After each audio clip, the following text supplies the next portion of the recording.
आज हम हिमाचल प्रदेश वित्तीय नियम यानी एचपीएफआर 2009 के एक बहुत ही अहम अध्याय पर बात करेंगे, चैप्टर 9। ये चैप्टर ग्रांट्स इन एड मतलब अनुदान सहायता, लोन्स यानी ऋण और गवर्नमेंट गारंटी सरकारी गारंटी इन सब से जुड़ा है। और देखिए ये चर्चा उनके लिए खास तौर पर ज़रूरी है जो Himachal Pradesh financial and account services एचपीएफएएस या दूसरे डिपार्टमेंटल एग्जाम्स की तैयारी कर रहे हैं। अक्सर सवाल आते हैं यहाँ से। हमारा सोर्स है एचपीएफआर 2009 चैप्टर 9 के नियम। तो चलिए शुरू करते हैं इसकी गहराई में उतरना। नमस्ते। जी बिल्कुल। ये अध्याय सरकारी पैसे का मैनेजमेंट, उसका सही इस्तेमाल और सबसे ज़रूरी उसकी जवाबदेही, इन सब को समझने के लिए एक तरह से फाउंडेशन है। अनुदान कैसे देना है, लोन की शर्तें क्या हैं, सरकार गारंटी कब दे सकती है, क्यों दे सकती है, ये सब जानना मतलब फाइनेंशियल एडमिनिस्ट्रेशन की समझ के लिए बेहद ज़रूरी है। हम रूल वाइज चलेंगे, जो परीक्षा के लिए भी सही रहेगा। बहुत बढ़िया। तो शुरू करते हैं पहले भाग से। Part A, grants in aid अनुदान सहायता। पहला नियम रूल 55, ये क्या कहता है? मतलब किनको मिल सकता है ये अनुदान? दायरा क्या है इसका? जी, रूल 55 एलिजिबिलिटी बताता है एक तरह से। इसके हिसाब से सरकार कुछ तय गाइडलाइंस के तहत किसी व्यक्ति को या पब्लिक बॉडी को या ऐसे संस्थान को जिसका अपना लीगल स्टेटस हो उसे ग्रांट दे सकती है।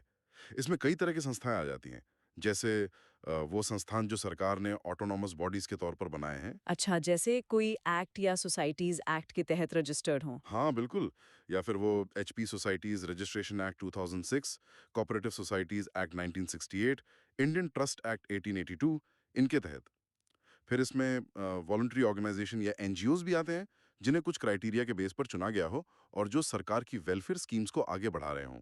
और स्टूडेंट्स के लिए स्कॉलरशिप्स वगैरह? जी हाँ, scholarships, stipend, local bodies, cooperative societies, ये सब। और एक और कैटेगरी है वो सोसाइटी या क्लब जो सरकारी कर्मचारियों ने आपस में सोशल कल्चरल एक्टिविटीज के लिए बनाए हो। अच्छा, तो दायरा तो काफी बड़ा है, मतलब अलग-अलग तरह की संस्थाओं को सपोर्ट मिल सकता है। लेकिन पैसे देने के साथ जवाबदेही भी जरूरी है। तो अगला नियम 156 वो ऑडिट के बारे में है, सही कहा? आपने बिल्कुल सही पकड़ा। अकाउंटेबिलिटी यानी जवाबदेही के लिए रूल 156 बहुत जरूरी है। ये साफ कहता है कि जिस भी संस्थान को ग्रांट मिलेगी, चाहे अमाउंट कुछ भी हो, उसे उस सरकारी ग्रांट के लिए अलग से सब्सिडियरी अकाउंट्स रखने होंगे। सिर्फ अकाउंट्स रखने होंगे या उनकी जांच भी होगी? जांच भी होगी। इन अकाउंट्स का ऑडिट या तो अकाउंटेंट जनरल हिमाचल प्रदेश करेंगे या फिर राज्य सरकार का कोई डिपार्टमेंट। ये ट्रांसपेरेंसी के लिए बहुत जरूरी है। ठीक है। तो पहले पात्रता रूल 155, फिर उसका हिसाब और ऑडिट रूल 156। तो लॉजिकली अगला स्टेप होना चाहिए कि पैसा सही इस्तेमाल हुआ या नहीं। रूल 157 यूटिलाइजेशन सर्टिफिकेट इसी से जुड़ा है। हाँ, ये उसी चेन की अगली कड़ी है।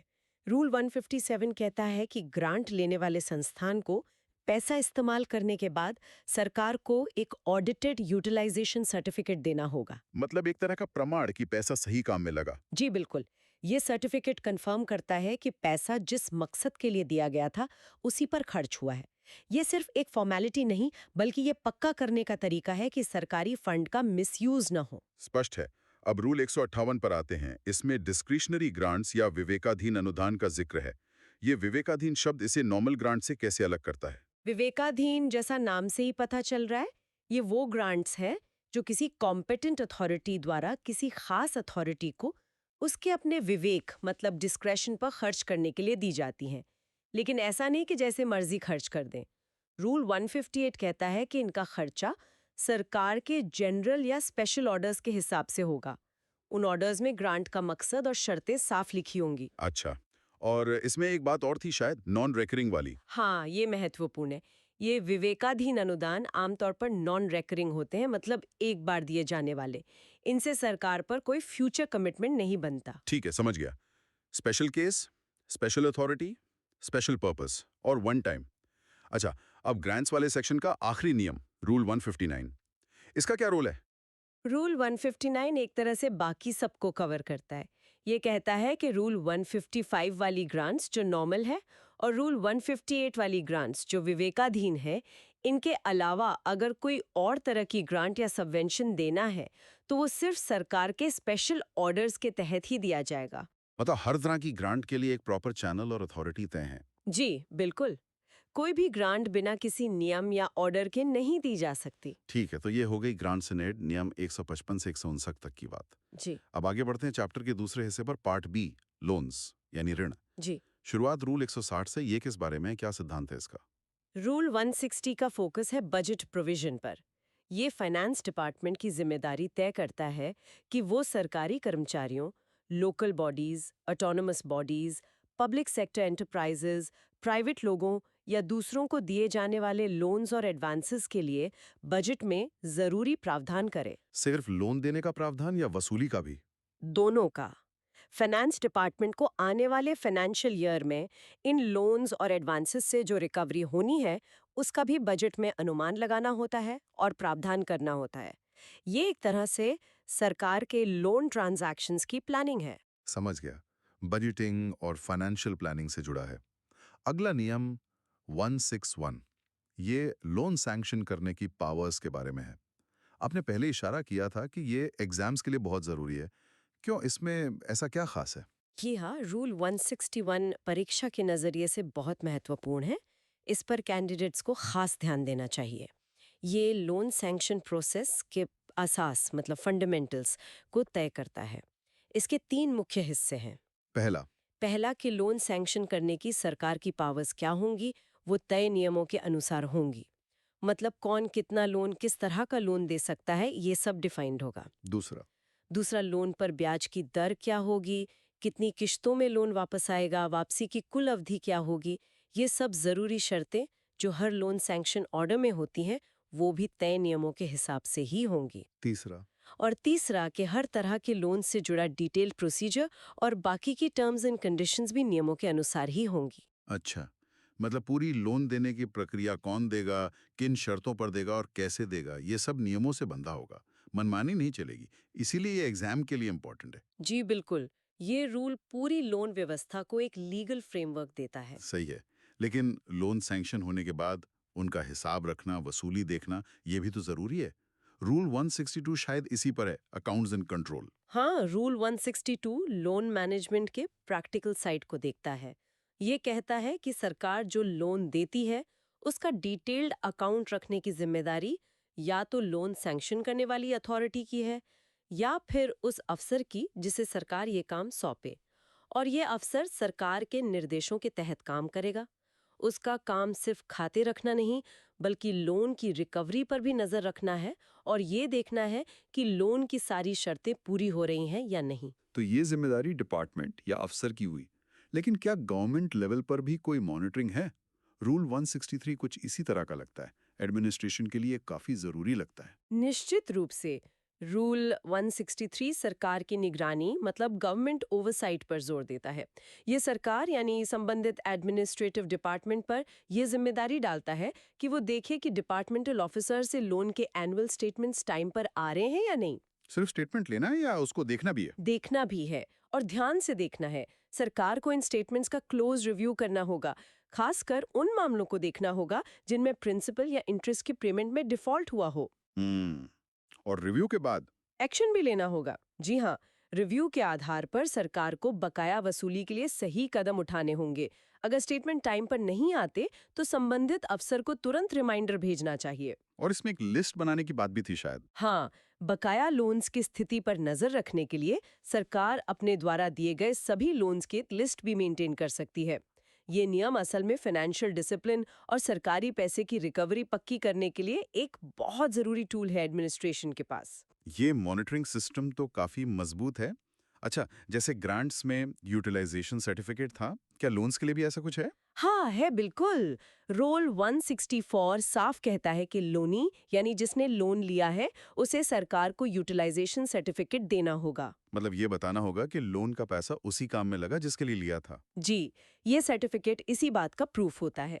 और ये सर्टिफिकेट कब तक जमा करना है? इसकी due dates loan sanction letter में ही लिखी होती हैं। ठीक है, पर मान लीजिए बहुत कोशिश की लेकिन कोई लोन वसूल ही नहीं हो पा रहा, इररिकवरेबल हो गया, तब क्या? हमेशा बकाया रहेगा? रूल 165 शायद इसी सिचुएशन के लिए है। हाँ, रूल 165 ऐसी ही मुश्किल प्रैक्टिकल सिचुएशंस के लिए है। ये नियम कॉम्पिटेंट अथॉरिटी को पावर देता है कि वो किसी लोन या उसके हिस्से को अगर पक्का हो जाए कि वो वसूल नहीं हो सकता या कोई और वाजिब कारण हो तो उसे माफ कर सकती है, मतलब रेमिट कर सकती है या फिर राइट ऑफ यानी बट्टे खाते में डाल सकती है। मतलब फंसे हुए कर्ज से निपटने का एक रास्ता है। चलिए अब चैप्टर के आखिरी हिस्से पर आते हैं, पार्ट सी, गवर्नमेंट गारंटीज, सरकारी गारंटी। शुरुआत रूल 166 से, power to give guarantee. Rule 166 राज्य सरकार की गारंटी देने की पावर की नींव रखता है। ये इस पावर को दो अहम चीजों से जोड़ता है। एक तो संविधान का आर्टिकल 293 जो राज्यों की उधार लेने की शक्ति से जुड़ा है, और दूसरा Himachal Pradesh fiscal responsibility and budget management act 2005 यानी HPFRBM एक्ट और उसके नियम। इसका मतलब सरकार अनलिमिटेड गारंटी नहीं दे सकती। बिल्कुल, उसे संविधान और FRBM एक्ट की तय की हुई फाइनेंशियल लिमिट्स और डिसिप्लिन के अंदर ही रहना होगा। ये फाइनेंशियल स्टेबिलिटी के लिए बहुत जरूरी है। ये तो हुई पावर की लिमिट, लेकिन असल में गारंटी देने का प्रोसेस क्या है, शर्तें क्या हैं? रूल 167 इसी डिटेल्ड गाइडलाइंस की बात करता है। और आपने कहा था ये भी एग्जाम के लिए बहुत इंपॉर्टेंट है। जरा इसे विस्तार से बताएं। बिल्कुल सही। रूल 167 बहुत डिटेल्ड है और परीक्षा के लिए अत्यंत महत्वपूर्ण है। कैंडिडेट्स को इसका हर पॉइंट ध्यान से समझना चाहिए। इसके जो मुख्य बिंदु हैं, वो इस तरह हैं। पहली बात, ये साफ करता है कि गारंटी देने की फाइनल पावर फाइनेंस डिपार्टमेंट के पास है। दूसरी, गारंटी देने के लिए बहुत सख्त गाइडलाइंस हैं। दूसरी, गारंटी देने के लिए बहुत सख्त गाइडलाइंस है। क गारंटी सिर्फ तभी दी जाए जब वो पब्लिक इंटरेस्ट में हो, जैसे पब्लिक सेक्टर इंस्टीट्यूशन कोई अप्रूव्ड डेवलपमेंट प्रोजेक्ट के लिए उधार ले रहा हो या PSU वर्किंग कैपिटल के लिए बैंक से लोन ले रहा हो। अच्छा, मतलब सिर्फ जरूरी कामों के लिए। जी। और खास सरकार गारंटी के प्रपोजल को वैसी जांचेगी जैसी किसी सीधे लोन के प्रपोजल को जांचती है। इसमें कई बातें देखी जाएंगी। जी। और सरकार गारंटी के प्रपोजल को वैसी जांचेगी जैसे किसी सीधे लोन के प्रपोजल को जांचती है। इसमें कई बातें देखी जाएंगी। इससे कौन सा पब्लिक इंटरेस्ट पूरा होगा। जी। और सरकार गारंटी के प्रपोजल को वैसी जांचेगी जैसे किसी सीधे लोन के प्रपोजल को जांचती है। इसमें कई बातें देखी जाएंगी। उधार लेने वाले की क्रेडिट वर्थीनेस कैसी है, मतलब सरकार बेवजह रिस्क तो नहीं ले रही। जी। और सरकार गारंटी के प्रपोजल को वैसी जांचेगी जैसे किसी सीधे लोन के प्रपोजल को जांचती है। इसमें कई बातें देखी जाएंगी। उधार की शर्तें क्या हैं। जी। और सरकार गारंटी के प्रपोजल को वैसी जांचेगी जैसे किसी सीधे लोन के प्रपोजल को जांचती है। इसमें कई बातें देखी जाएंगी।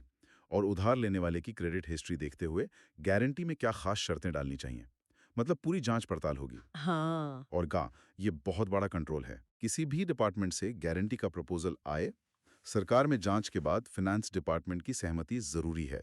फाइनेंस डिपार्टमेंट की सहमति के बिना कोई गारंटी नहीं दी जाएगी। फाइनेंस डिपार्टमेंट का रोल बहुत अहम है इसमें। जी। और एक साफ मनाही है, प्राइवेट सेक्टर को सरकारी गारंटी नहीं मिलेगी। अच्छा, प्राइवेट सेक्टर के लिए नहीं है ये? नहीं। और इन एक्सटर्नल कमर्शियल बोरोइंग्स के लिए भी आमतौर पर सरकारी गारंटी नहीं दी जाती।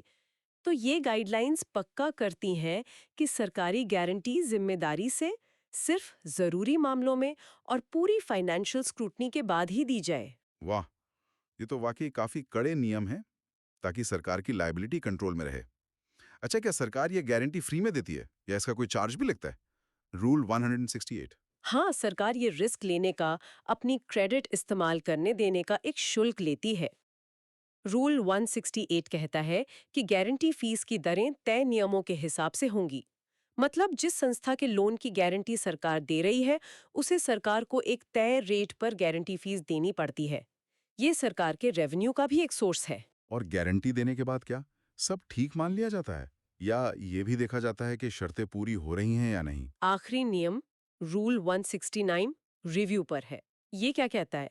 ये भी जरूरी होगा शायद। निश्चित रूप से रूल 169 भी महत्वपूर्ण है, क्योंकि ये गारंटी देने के बाद की मॉनिटरिंग और कंप्लायंस पक्का करता है। ये रेगुलर रिव्यू को जरूरी बनाता है।